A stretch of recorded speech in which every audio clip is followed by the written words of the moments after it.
สำหรับมื้อนี้เนาะเราก็ได้เทรดจากงบ700ขึ้นไป1,000นะทุกคนเนาะ1,000กับ55.25 USDT ถือว่าโดยรวมเรามีกำไรอยู่ที่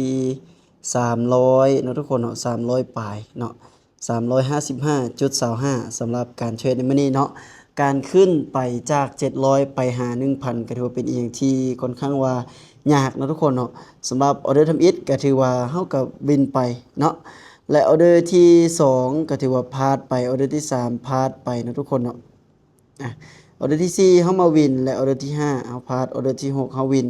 ก็ถือว่าสามารถที่จะบรรลุเป้าได้ทุกคนเฮาเทรดในราคาของEthereum นะทุกคนเนาะก็ถือว่าค่อนข้างว่าสวิงเนาะสำหรับตลาดในมื้อนี้ก็เพราะว่ามันค่อนข้างว่าขึ้นแฮงลงแฮงเนาะก็แอบตกใจไปนิดนึงเนาะในช่วงที่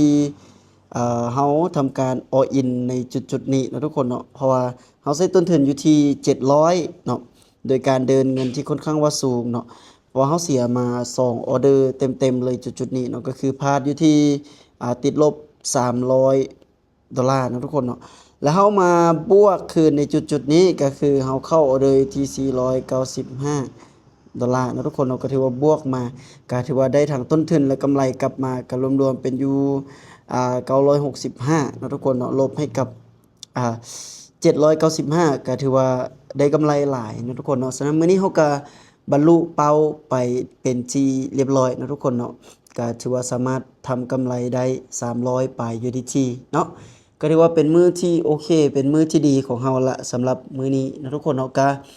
สำหรับคลิปนี้ก็ประมาณนี้เนาะก็เลยอยากจะมาแชร์ให้ทุกคนเห็นว่าการที่เฮามีเป้าหมายที่ชัดเจนเนาะบ่ว่าจะเป็นเป้าน้อยหรือเป้าใหญ่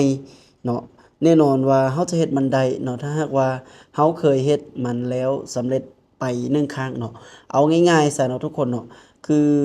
สำหรับไผที่อยู่ต่างแขวงเนาะแล้วบ่เคยได้มาเวียงเนาะบางคนก็อาจจะคิดว่าเอ้ย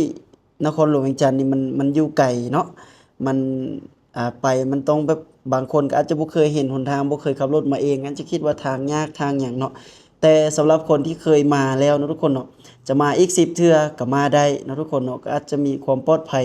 หลายกว่าเนาะทุกคนเนาะฉะนั้นการเทรดคือกันเนาะการที่เฮาวางเป้าหมายจะต่ำหรือสูงมันก็ขึ้นอยู่ที่ตัวเฮาว่าเฮาเคยเฮ็ดได้หรือบ่เนาะ